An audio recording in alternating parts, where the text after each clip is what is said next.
Sekolah Kebangsaan Sungai Lui. Pengetahuan suluh hidup.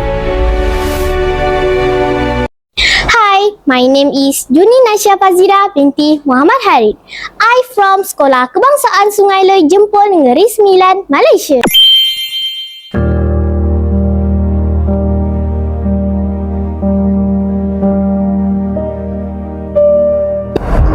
Tanah tidak pernah bersuara, namun segala jerit ditanam di dadanya.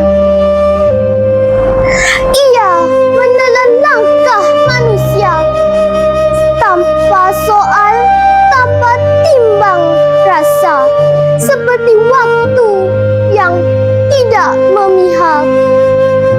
Di celah rekahan keringnya terkapus doa-doa yang patah, impian yang gugur sebelum subuh, dan nama-nama yang tidak sempat diingati. Tanah ialah kitab purba yang hurufnya ditulis oleh hujan, yang dibaca oleh akar-akar yang mencari makna dalam gelap.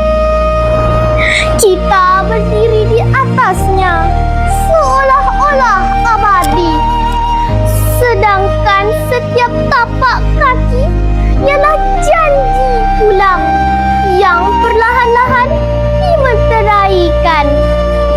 Dan pada akhirnya tanah tidak menerima kita sebagai tetamu.